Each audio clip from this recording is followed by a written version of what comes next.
эфире новости, в студии Кристина Якупова. Здравствуйте. Уровни воды на реке Лени могут повыситься у села Арбын Намского района Якутии.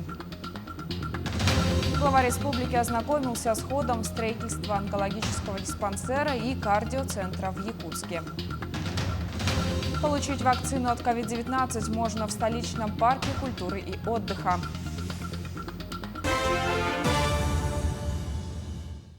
Повышение уровней воды на реке Лени ожидается у села Арбын Намского района республики в ближайшие сутки. Подпор воды может затопить пониженные участки местности. Отмечается, что превентивные мероприятия проведены в полном объеме. Нижняя кромка ледохода на реке Лени проходит в районе устья реки Вилюй. Уровень воды у поселка Сангар Кобяйского района составляет 927 сантиметров при критическом 1150 сантиметров. А верхняя кромка у села Графский берег Намского района. Там уровень воды достиг 813 сантиметров при критическом 1000 сантиметров. Протяженность ледохода составляет 315 километров. 22-24 мая ожидается подвижка льда на участке Жиганск-Джарджан. Река Вилюй вышла в устье, а на реке Оленек активная фаза ледохода проходит по территории Булунского района. Ледоход на реке Колыме проходит по территории Среднеколымского района. На реке Яне ледоход проходит по территории Устьянского района. На реках Индигирка и Алазея в верховьях разрушается ледовый покров. Глава Якутии Арсений Николаев ознакомился с ходом строительства онкологического диспансера в Якутске. Возведение современного объекта здравоохранения оценивается в 6 миллиардов 8 миллионов рублей, из которых почти 6 миллиардов выделено из федерального бюджета. Строительство здания онкодиспансера с поликлиникой на 210 посещений в смену, стационаром на 180 коек и хозблоком идет без отставания от графика. Планируется даже ввести объект на год раньше запланированного, в конце 2022 года. Согласно первоначальному плану, здание должно быть построено и введено в 4-м квартале 2023 года. Сейчас на объекте трудится 120 человек. На данный момент он готов более чем на 35%. Строители приступили к работам по внутренней отделке и прокладке инженерных сетей. На сегодняшний день, наверное, это самый актуальный объект, который нужен для республики. Мы боролись за этот объект больше 10 лет. Мы очень благодарны правительству Российской Федерации, Александру Сергеевичу за то, что он помог нам реализовать все наши планы.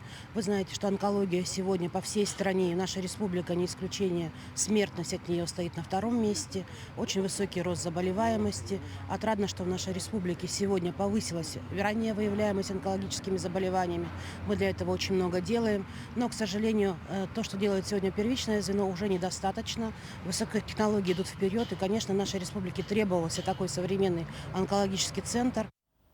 А кардиологический центр откроет свои двери уже в январе следующего года. Глава Якутии ознакомился с ходом строительства и этого объекта. Закуплено оборудование, которое прибудет уже на следующей неделе.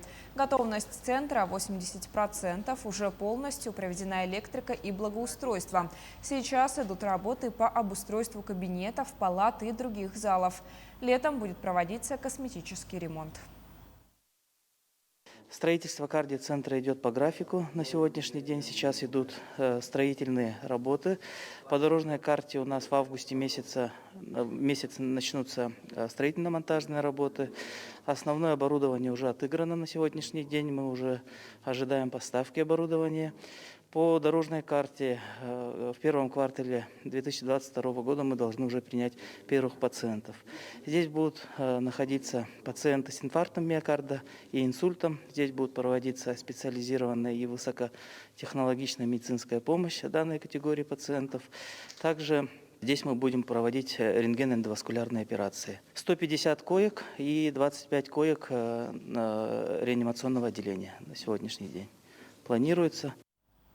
Теперь об эпидобстановке в республике. 112 новых случаев COVID-19 выявили за сутки в Якутии. Из них 65 в Якутске. По 9 случаев зафиксировали в Вилюйском, Мигино-Кангаласском районах, 6 в Кобяйском, 5 в Усть-Алданском районах. По 3 заболевших обнаружили в Нерингринском и Сунтарском, по 2 в Амгинском, Намском, Хангаласском и Чурапчинском районах.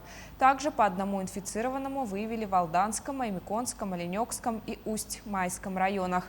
За сутки лаборатории республики провели 2667 исследований на коронавирусную инфекцию. Тем временем накануне вечером в республику дополнительно поступило 42 тысячи доз вакцины против COVID-19. Первую вакцину получили более 140 тысяч человек. Всего в республику поступило 196 тысяч 84 доз вакцины. Вторую вакцину получили 103 тысячи 902 человека, в том числе 25 тысяч 919 лиц старше 60 лет. За последние сутки вакцинированы 4643 человека. Использовано 72% от общего объема вакцины, поступившей в республику. Вакцину можно получить не только в медицинских учреждениях, но и в дополнительных прививочных пунктах. Поликлиника номер 1 совместно с городским парком культуры и отдыха проводит вакцинацию против инфекции COVID-19 в эти выходные. Желающие получить прививку должны иметь при себе паспорт, СНИЛС и медицинский полис. Началась массовая вакцинация населения от новой коронавирусной инфекции. Это очень опасная инфекция. Мы с ней уже живем больше года и понимаем, сколько осложнений может принести эта инфекция. Для того, чтобы получить вакцинацию, необходимо подойти именно на пункт вакцинации или непосредственно в поликлинику. Противопоказанием является только обострение хронических заболеваний и температура. После перенесенного ОРВИ надо вакцинироваться через 2 недели. Даже онкологические больные в стадии ремиссии у нас получают вакцинацию, а именно те пациенты, которые имеют хронические заболевания, у которых тяжелое течение коронавирусной инфекции, они в первую очередь должны привиться. Перейдем к другим темам. Хозяйственный актив «Алроса» сегодня превратился в площадку для взаимодействия руководства компании и коллектива. Первые лица традиционно ответили сотрудникам на интересующие их вопросы. Что беспокоит большинство персонала группы «Алроса», расскажем в сюжете. Вопросы для хозактива «Алроса» со всех площадок собирались с февраля и выбирали топ актуальных, которые и озвучили в эфире. Удачницев, например, интересовало, когда им построят нормальный аэропорт. Айсен Николаев, глава республики, ответил, для начала отремонтируют полосу, а после возьмутся за здание. А сотрудники Нюрбинского и Мирнинского ГОКа спросили о слиянии 2 комбинатов. Люди переживают за свои рабочие места. У нас запущен проект по объединению аппаратов управления Мирнинского и Нюрбинского ГОКа. Это и вообще никак не касается рабочих цехов на местах. Как 2 ГОКа работали, так они и будут работать. Это касается только аппаратов управления, которые находятся в Мирном. Вы знаете, аппарат управления Нюрбинского ГОКа, аппарат управления Мирнинского ГОКа. Почему часть коллектива института Якутнепроалмаз перевели в Новосибирск? Этим вопросом в Мирном задавались с прошлого года. Руководство компании объяснило, у института снижались объемы работ, людей планомерно сокращали. А ценных специалистов привлечь в Мирный не удавалось. За счет перевода пополнили кадры местными новосибирскими учеными и начали оказывать услуги сторонним компаниям. Также всех заверили, оставшуюся часть Якутнепроалмаза переводить не планируют. Другой важный вопрос – восстановление рудника «Мир». По словам Сергея Иванова, исследования на месторождении провели. Предварительная информация позитивная. И окончательных результатов ждать осталось недолго. Юридическое решение оно будет принято к концу этого или началу следующего года. Ну и дальше начинается уже детальное проектирование, детальное ТЭО. Поэтому, условно говоря, этот вопрос звучал и 2 года назад, и 3 года назад. Вот сейчас информация более позитивная. И все говорит о том, что решение будет принято положительно, и сразу же после этого начнутся активные работы. Многие работники обратились к Сергею Иванову с просьбой периодически тестировать людей на антитела к коронавирусу за счет компании. Глава «Алроса» заявил, этот вопрос на рассмотрении. Спросили и об индексации заработной платы. Она произойдет 1 июля почти на 5%. Множество вопросов поступило и от вахтовых рабочих. Поскольку порядка 80% работников имеет иммунитет к COVID-19, возможен ли пересмотр вахтового режима снова по 14 дней? Мы с мая приняли решение по возвращену на 28-дневную вахту. 14 дней сейчас не рассматриваем. Давайте посмотрим, как ситуация дальше с ковидом, с вакцинацией будет развиваться. Пообщались и с сотрудниками Верхнемунского. Они не могут своевременно добраться домой из Удачного. Рейсы нерегулярные. Руководители «Алроса» пообещали рассмотреть вопрос о переносе начала заезда на смену или пересмотре расписания рейсов авиакомпании «Алроса». Интересовала сотрудников и ситуация с льготами из коллективного договора. В 2021 году замораживать льготы не планируют. Более того, прорабатываются дополнительные компенсации жилья молодым специалистам, увеличению материальной помощи по случаю рождения ребенка, ежемесячной выплате находящимся в отпуске по уходу за ребенком и еще ряд нововведений, что в целом говорит об устойчивой финансовой ситуации в компании. Кристина Каширина, Роман Муконин, Александр Еремин, телеканал «Алмазный край». 59 миллионов рублей от Республиканского дорожного фонда на строительство улично-дорожной сети получит Ленск. Там отремонтируют дорогу по улице Якутской. В этом районе находится детский сад и строятся дома по программе переселения из аварийного и ветхого жилья. Их сдадут к концу этого года. Дополнительно 13 миллионов выделит районная администрация. Ремонт улицы займет 2 года. До 15 июня, я надеюсь, что денежные средства будут до нас доведены. Да? Мы объявим аукцион, определим подрядчика, и я надеюсь, что где-то с середины июля он начнет проводить работы по обустройству этой улицы. В Алдане началась пора массовых субботников. Производится очистка территорий и вывоз мусора. С газонов и обочин снег практически сошел. Особенную активность проявили студенты и преподаватели Алданского медицинского колледжа. Они разбились на бригады и поделили площадь на секторы. Убрались не только на прилегающие к учебному заведению территории, но также привели в порядок 5 протяженных улиц микрорайона Дражный, часть берега реки Орто-Салы, а также детскую площадку. Наряду с сухой травой и обломанными ветками было собрано огромное количество бытового мусора. Одна неправильно утилизированная пальчиковая батарейка загрязняет тяжелыми металлами около 400 литров воды или 20 метров земли. В лесной зоне это территория обитания 2 деревьев. Активисты Северо-Восточного федерального университета проводят эко-неделю по сбору использованного пластика и батареек. На связи со студией Надежда Саханская. Она расскажет подробнее об этой акции. Надежда, приветствую, передаю тебе слово. Добрый день. Мы прямо сейчас находимся в коворкинг-центре профсоюзной организации студентов Северо-Восточного федерального университета.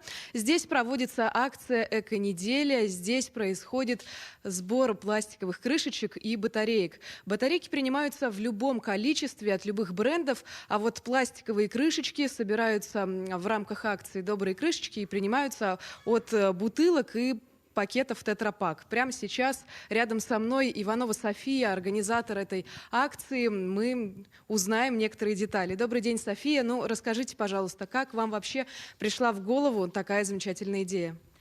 Эта идея у нас назревала давно, уже полгода, и мы хотели ее реализовать тоже в мае. И когда нам выпала такая возможность, мы ее реализовали. Но из-за эпидемиологической ситуации она прошла укороченно, так как мы хотели еще провести ее в других кампусах, в других кабинетах, еще в большем количестве. А так пришлось ограничиться одним коворкинг-центром. Экология – один из современных позитивных трендов. На ум сразу приходит отказ от полиэтиленовых пакетов. Скажите, какие меры помимо вот этой акции по сохранению экологии вы применяете в жизни? У нас недавно прошла акция «Чистый студгородок», где мы убрали наш студгородок. Также в жизни я собираю тоже крышки, батарейки. И у моих знакомых тоже есть такие. Ну и сейчас модно носить эко-сумки, и мне этот тренд очень понравился. И, конечно, его применяю. И давайте поговорим о крышечках, потому что здесь есть очень замечательный знак «Утилизируй правильно». На обратной стороне крышечки есть небольшой треугольник. Этот треугольник называется петля Мёбиуса, если я не ошибаюсь. Именно их можно использовать в качестве переработки. Давайте более подробнее об этой классификации. Не все крышки можно сдавать, но есть определенные, и предприятие само должно и обязано наносить определенную марку. Именно она говорит о том, что можно переработать. Перерабатываются, а какие нет. Большое спасибо. На связи была Надежда Саханская. Эта акция продлится до 23 мая. Именно вы можете принести пластиковые крышечки и батарейки для того, чтобы сдать их на переработку. На этом у меня все. Спасибо. На прямой связи со студией была моя коллега Надежда Саханская. Наши корреспонденты продолжают следить за развитием событий. Оставайтесь с нами, не переключайтесь.